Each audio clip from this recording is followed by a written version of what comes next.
आज नदम साहिबा आपका एक क्लिप मैंने देखा और वो क्लिप काफ़ी इस वक़्त सोशल मीडिया पर भी चल रहा है। ज़हीर और शब्बीर जब आँखें बंद करते हैं, इनको फांसी का फंदा नज़र आता है। वो फरमा रही थी, वो हमारे भाई हैं, हमारे साथी हैं, वो अपनी कुछ मसरूफियात हैं, उसकी वजह से जो है प्रोग्राम में नहीं आ रहे। जूतियाँ पड़ना शुरू हो गई हैं, अवाम ने घर से बाहर निकलना बंद कर दिया। उन्होंने आखिर में ऐसे करके कहा कि जिब्रान साहब आप सही कह रहे हैं। बिस्मिल्लाहिर्रहमानिर्रहीम, अस्सलाम वालेकुम। आप देख रहे हैं व्यूज़ मैटर। मैं हूँ अली डार। मेरे साथ मौजूद हैं आज सीनियर सहाफ़ी नजम ज़हरा साहिबा। नजम साहिबा, बहुत शुक्रिया आपके वक़्त के लिए। आज हम बात करेंगे स्टेट वर्सेस ज़हीर केस के हवाले से। और क्योंकि नजम साहिबा इस केस को स्टार्ट से कवर कर रही हैं, जब से केस शुरू हुआ तब से कवर कर रही हैं, और हम देखते हैं कि ग्राउंड लेवल पर मौजूद होती हैं, तमाम तर हक़ाइक़ से बखूबी आगाह नज़र आती हैं। हर कोर्ट की पेशी पे हम आपको देखते हैं। आज नदम साहिबा आपका एक क्लिप मैंने देखा और वो क्लिप काफ़ी इस वक़्त सोशल मीडिया पर भी चल रहा है, जिसमें आप सवाल कर रही हैं मुल्ज़िमान से, ज़हीर और शबीर से, और आपकी आवाज़ आ रही है जिसमें आप कह रही हैं कि ज़हीरे और शबीरे, ये बताओ कि अब विक्ट्री के साइन क्यों नहीं बना रहे? पहले तो मुझे ये बताएँ कि ये लोग अब विक्ट्री के साइन क्यों नहीं बना रहे? और दूसरा ये बताएँ कि इनके चेहरे आज इतने खौफ़ज़दा और इतने परेशान क्यों थे? वालेकुम अस्सलाम। अली, आपका बहुत शुक्रिया, आपने मुझे एक बार फिर अपने प्रोग्राम पे मदऊ किया। और अली, आज यकीन करें कि खुशियाँ तो हमें और बहुत सारी मनानी थी कि जब इसकी ज़मानत कैंसल होती, और बाकी यकीन करें कि हमने बहुत जश्न मनाना था। मगर आज जब शब्बीर और ज़हीर आए हैं ना, आप यकीन करें, जब से इन्होंने ये किरदार इनका है सामने आया कि इन्होंने एक मासूम कमसिन बच्ची को वरगला के भगाया, माँ-बाप के कलेजे पे इन्होंने तीर चलाए। तो तब से तो थी इनके चेहरे पे फिटकार, लेकिन अब क्योंकि इनको जो है ना फांसी का फंदा नज़र आ रहा है। अब यकीन करें, आप कहें तो मैं कसम खा के बताऊँ आपको, इनका चेहरा इतना फिटकार मारा हो रहा था, दोनों का इतना फिटकार मारा चेहरा हो रहा था, और ज़हीर की तो आँखें यूँ थी यूँ, खुलनी ही नहीं थी पूरी। लग रहा था कि कई रातों का जागा हुआ है, क्योंकि आपको पता है, जब क्या कहते हैं, आँखें जैसे बकरीद पे कहते हैं ना, बच्चे के जानवर सोना चाहता है तो उसे छुरियाँ नज़र आती हैं। तो बिल्कुल इसी तरह ऐसा लगता है कि ज़हीर और शब्बीर जब आँखें बंद करते हैं, इनको फांसी का फंदा नज़र आता है। तो आज इनकी जो हालत थी ना, उसको मैंने बहुत एन्जॉय किया, बहुत ज़्यादा एन्जॉय किया। ज़हीर तो जब भी आता है, ज़हीर ने मास्क पहना होता है, कैप पहनी होती है, जी, सिर्फ़ जी, आँखें नज़र आ रही होती हैं। जी। विक्ट्री के साइन क्यों नहीं बना रहे थे आज नदम साहिबा? या मैं देखे आज के शबीर तो लास्ट टाइम जब देखा था हमने, बड़ी खुशी-खुशी वो आता था और जी, विक्ट्री साइन होते थे। लेकिन जी, जी, आज जी। तो वो ब बड़े ही वो परेशान थे, परेशानी की वजह क्या है? भई, परेशानी की वजह ये है कि पहले तो आप ना आवाम को झूठ बोलते रहे, आप अदालतों को धोखे देते रहे, आप थाने को झूठ-झूठ खबरें देते रहे, और आपने बहुत ज़्यादा ना पैसा पानी की तरह बहाया। लेकिन देखें, अल्लाह की जो अदालत है ना, और जब अल्लाह इंसाफ करने पर आता है तो पैसा कुछ भी नहीं होता। बड़े-बड़े फिरौन आए और चले गए, ये 2 टके के लोग क्या चीज़ हैं। तो अब जब पहले ये समझ रहे थे कि हमारे अकाउंट खोल दो, और जब इनके अकाउंट खुले उसके बाद से लिए आपने चेक किया होगा कि हुँ। तफ्तीशी अफ़सर का चालान जो है वो सी क्लास आने लगा, और ब बहुत सारी चीज़ें तब्दील होने लगी जब अकाउंट खुल गए। तो उसके बाद से ज़ाहिर-सी बात है, इन्होंने इतना बड़ा गैंग है, इनके पीछे लोग हैं जो लाखों करोड़ों रुपया इनके ऊपर लगा रहे हैं, क्योंकि ये लोगों की बच्चियों को उठा के न सिर्फ़ पाकिस्तान की मंडियों में, बल्कि हुँ। बैनुल-अक़वामी गंदगी के अड्डों पे जो है ये मासूम बच्चियों को बेचते हैं, तो बेवहा इनके पास पैसा है। तो अब जब सारी चीज़ें जो है वो सामने आ गई, सीडीआर आ गई। सीडीआर देखें, एक तो सीडीआर वो थी जो सीनियर जर्नलिस्ट ने पेश की थी। अब जो सीडीआर निकली वो तफ्तीशी अफ़सर ने भी निकाली, उसमें इनकी हुँ। वालिदा भी यहाँ मौजूद हैं, इनके भाई साहब शब्बीर साहब भी यहाँ मौजूद हैं, ज़हीर साहब खुद भी मौजूद हैं। तो सब कुछ तो हुँ। क्लियर हो गया। अब अवाम जो है ना, पूरी अवाम एक तरफ है और सिर्फ़ मुल्ज़िमान एक तरफ हैं। तो अब कैसे विक्ट्री का निशान बनाएँगे? पहले तो ये सोच रहे थे हम पैसे से सबको खरीद लेंगे। हुँ।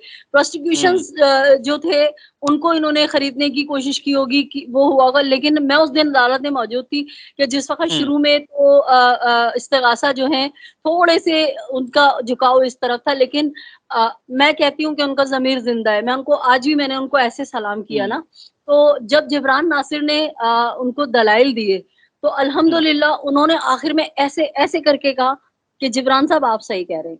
तो मुझे लगा हो कि उनका ज़मीर ज़िंदा है, वो भी बेटियों वाले हैं। हुँ। तो फिर उन्होंने कहा कि नहीं, मैं इस चालान को ऐसे नहीं आने दूँगा, कुछ मेरे उबहमात हैं, कुछ मेरे एतराज़ात हैं, मैं उनको दुरुस्त करूँगा। और फिर आपने देखा कि उसके अंदर एक दफ़ा लगती है ज़िना की, एक दफ़ा लगती है अगवा की, एक दफ़ा लगती है इंसानी स्मगलिंग इंसानी की। स्मगलिंग जब की। ये तीनों बिल्कुल, जब ये तीनों दफ़ात लगी, देखिए बचना तो इन्होंने पहले भी नहीं था। हुँ, जो फर्स्ट बिल्कुल ठीक है। एफआईआर थी ना, हमारे लोग बेचारे मायूस हो जाते हैं कभी-कभी, क्योंकि उन बेचारों को ना इल्म नहीं है। अच्छा, हमें भी नहीं था। हुँ, अल्लाह मेहदी काज़मी साहब को ज़िंदगी दे, जिब्रान नासिर को ज़िंदगी दे, जो वो हमें बच्चों की तरह समझाते हैं पूरा। जब वो मीडिया पर आते हैं तो वो बताते हैं और हम अलहदगी बिल्कुल। में भी उनसे सीखते हैं, उनसे पूछते हैं, बिल्कुल। तो अच्छा हमें निज़्ज़म भी साहिबा मेरा एक बताओ। सवाल है, मैं आपकी बात का काट रहा हूँ, कता कलामी की माज़रत। मैंने आपसे जो सवाल किया था कि विक्ट्री के साइन के हवाले से, मेरे माइंड में एक और भी सवाल था, वो ये था कि आपको याद होगा कुछ यूट्यूबर्स थे, वो जब लाहौर से वहाँ जाते थे सिंध जाते थे, कराची कराची जाते में थे। जी, जी। आप तो उनसे बखूबी अगाएँ, आपने तो उनके बड़े गरमा-गरम किस्म के इंटरव्यूज़ भी किए हैं।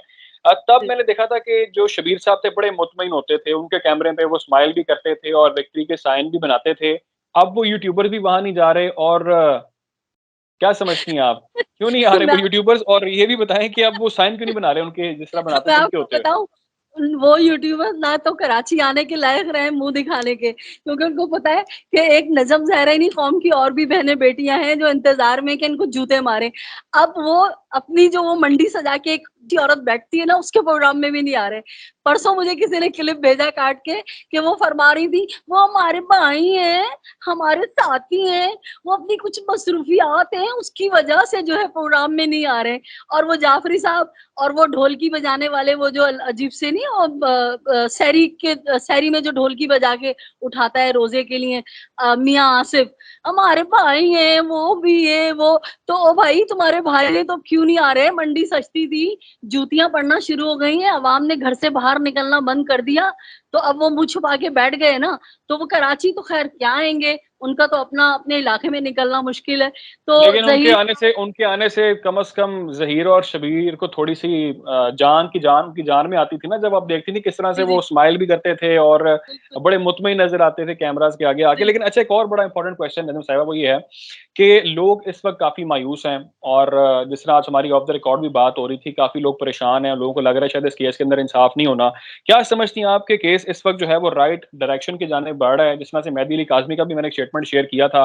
एक अपने ज़राए से मैंने जो बात की वो उन्होंने कहा कि वो समझते हैं कि केस अब बिल्कुल राइट ट्रैक पर चल रहा है। तो आपकी फाइंडिंग क्या है? क्योंकि आप कोर्ट के अंदर मौजूद होती हैं, तमाम तर हियरिंग से आप बखूबी आगाह होती हैं, समझती हैं मामले को, क्या देख रही हैं आप? मैं आपको यही बता रही थी कि हम वुकला में बैठते हैं ना, जो एक-एक नुक्ते को बहुत अच्छे से जानते हैं और हमें कुछ नहीं पता होता तो हम उनसे पूछते हैं तो सीखते हैं। जिब्रान नासिर साहब से अक्सर हमारी सलाम दुआ रहती है और हम कहते हैं कि सर ये बता दें, तो वो हमें बहुत अच्छा-सा बताते हैं।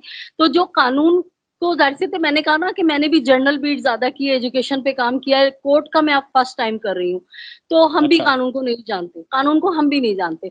तो जिब्रान नासिर से मेरी बात हुई थी कि हम कितने मज़बूत हैं। तो उन्होंने मुझे बताया कि देखिए जब पहली एफआईआर मेहदी काज़मी ने कटवाई थी, वो अगवा की कटवाई थी और ह्यूमन ट्रैफिकिंग की। तो वो तो दफ़ात लगी हुई थी। ह्यूमन ट्रैफिकिंग हुँ, की जो ये था अपना शौकत शाहानी, इसने वो निकाल दी थी। लेकिन हुँ, अगवा का केस तो एक बिल्कुल किस चीज़ पे काटेगा एफआईआर? हुँ, कुछ तो दफ़ात दिखाएगा ना वो, कुछ तो आपकी रीज़न बताएगा ना कि मैं क्यों काट रहा हूँ। तो उसने अगवा हुँ, का लगाया था, तो अगवा पे बनती है 7 साल कैद। हुँ, 7 साल कैद बनती है। तो अब क्या कहते हैं, अवाम बेचारों को ये नहीं पता। अगवा इतना बड़ा जुर्म है कि उससे निकलना बचना बहुत मुश्किल है। तो ये तो 7 साल के लिए वैसे भी जाता। लेकिन अब क्योंकि नया चालान जमा हो चुका है और उसमें 3 दफ़ात लग चुकी हैं जो मैं आपको बता रही थी, ह्यूमन ट्रैफिकिंग की लगी है, उसके अंदर अगवा की लगी है, ज़िना की लगी है। तो अब मैं आपको बताऊँ कि कम से कम 25 साल और ज़्यादा से ज़्यादा उम्र कैद फांसी। है उम्र कैद है, ज़्यादा से ज़्यादा फांसी है और ये नॉन बेलेबल होती है। अगर तो कानूनी बिल्कुल। नुक्ता जो मैं समझता हूँ, जिसे मैंने स्टडी जी, किया, जी। लोगों से पूछा है, वो ये बताते हैं कि इसको नॉन बेलेबल कहा जाता है। इसके अंदर बेल इतनी आसानी से नहीं मिलती फेल और इस नहीं पर होती, संगीन किस्म बिल्कुल। की जो सज़ाएँ हैं।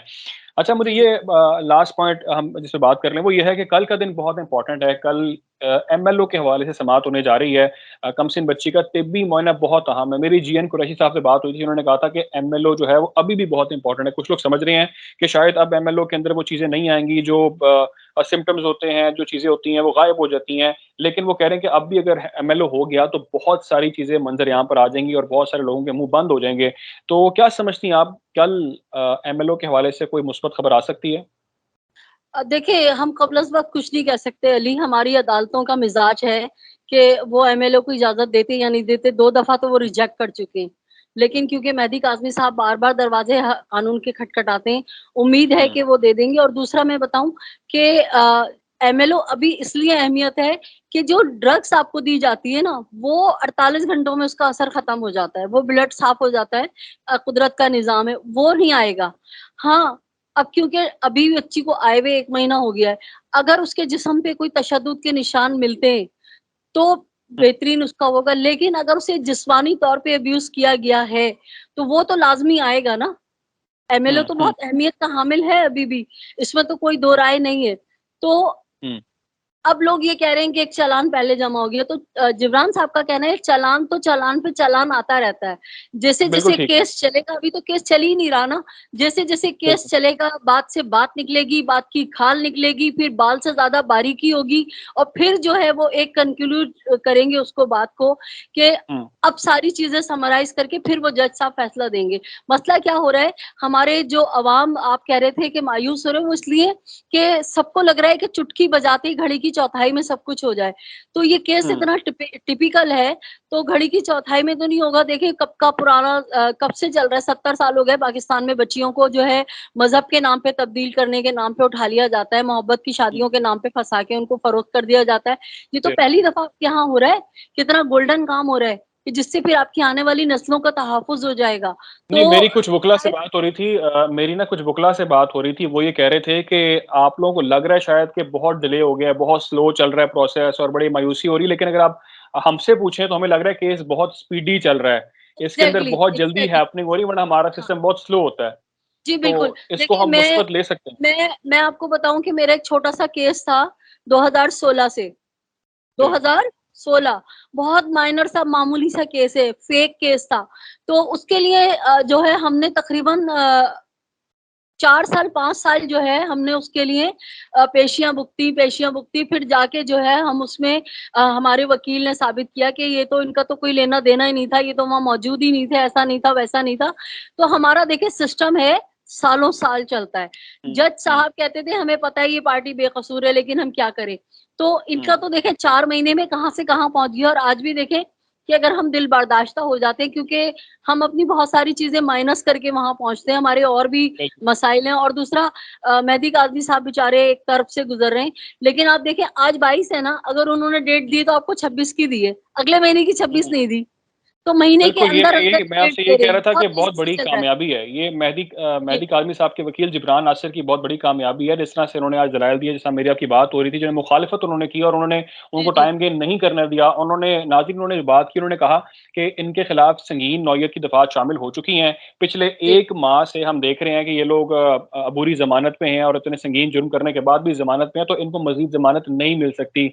और जो बिल्कुल। उनकी कोशिश थी, जो उनकी इस्तदा थी कि 31 के बाद जो है इनको दोबारा से बुलाया जाए, वो मुस्तरद हो गई और जिब्रान नासिर साहब की बात को सेकंड किया गया और अब जो है बहुत जल्द दोबारा उनको कोर्ट में आना होगा और उन पर संगीन किस्म की दफ़ात शामिल हैं, जिसमें अभी जिस तरह से आपने ज़िक्र किया ज़िना की हैं, अगवा की हैं, ह्यूमन ट्रैफिकिंग की हैं और कल जी। अगर एमएलओ हो गया, तो बहुत सारी मज़ीद चीज़ें भी मंज़र-ए-आम पर आ जाएँगी। ख़ैर हम बिल्कुल। कोशिश करेंगे कि इस अहम केस के हवाले से आप सबको इस तरह ही अपडेट रखा जाए। ख़्याल रखें, दुआ में याद रखें। अल्लाह हाफ़िज़।